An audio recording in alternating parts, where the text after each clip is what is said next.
هتفضلوا لحد امتى مهتمين بالناس اللي بره وسايبيننا احنا؟ بجد هتفضلوا لحد الموضوع ده حريق دم يا جدعان. الموضوع ده حريق دم. يعني لامتى؟ لامتى باصين للشباب البلاد الاخرى واحنا لا؟ يعني انتوا بتشوفوا في جمال، ثمار الجمال المصري، ولا في دقنه التقيله السودة؟ بلاش الدقن مثلا، يعني شعره اقرط كده. انا عارف ان اقرط دي حاجه حلوه، يعني حاجه كده. مفيش الكلام ده عندكم؟ مش مقتنعين بيه؟ مقتنعين بالهلس بتاع بره؟ يعني مثلا انا اوريكم امثله حالا عشان انتوا عصبتوني. تمام.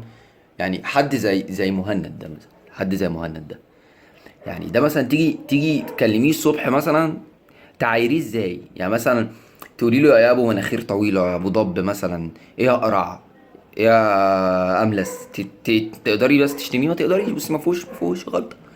الشاب المصري طبعا ممكن تلاقي فيه 100,000 حاجه تقعدي تهزقي طول اليوم. فده مرفوض، مرفوض بجد. تمام. عمر ابليكيجي ده مثلا، ده ما بشوفوش بيضحك، يعني بني ادم نكدي كده. ما بشوفوش بقى هو اخره يبوس. فدي حاجات كلها مش بوس، حتى بص ولا عين خضراء ولا اي حاجه يعني. شبه المصريين، فحبوا المصريين زي ما بتحبوه. ماشي. كريم، كريم، يعني بص عنده فراغات في دقنه يا جدعان، والله عنده فراغات في دقنه يعني. يعني بصوا شعره كأنه مرسوم. انا مش عارف جايب الحاجات دي منين، بس كل الحاجات دي موجودة عند المصريين، بس انتوا ركزوا يعني، موجودة عند المصريين بس بشكل احلى او باقل، يعني مش باكثف كده المنظر ده. ده انا معرفش بقى الناس بتحبه ازاي، اسمه باش ولا باش؟ باش. معرفش باش ازاي، يعني معرفش. انا مش شايفه حلو خالص خالص، اصلا مفيش ريحة الجمال. بس هو شعره حلو، هو شعره حلو وحواجبه عليه حلوين وبقه حلو، بس شكله وحش، هو شكله وحش. طب تمام.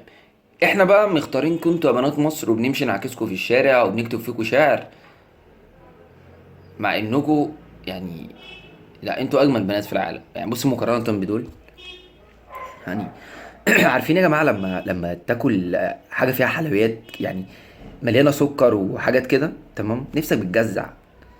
لازم تدوق البصل والثوم والحاجات دي شوية. دي مجرد عسل بس، يعني دي مجرد عسل بس. انت ايه؟ يعني دي مجرد، فدي مرفوضة. دي بصوا الكاسترد اللي على راسها، والله بتعرفش الكاسترد ولا؟ وهي مهلبية اصلا. ف... فمش حاجة حلو، مش حاجة حلو. دي عاصي، انا فاكرها تقريبا المسلسل بتاعها يعني. ايه ده؟ يعني ايه ده؟ ايه ده بجد؟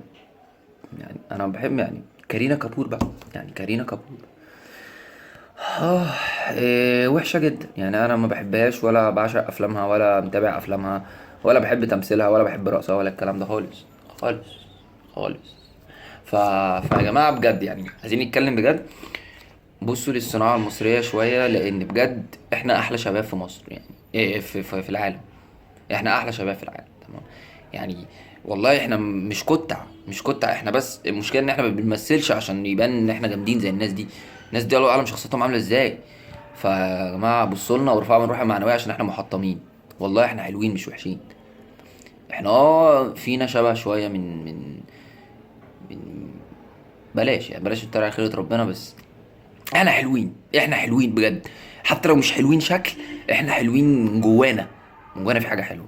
اقتنعوا بينا عشان احنا نقتنع بيكم. شفتوا الحركة دي؟ محدش منهم يعرف يعملها. بس كده. السلام عليكم.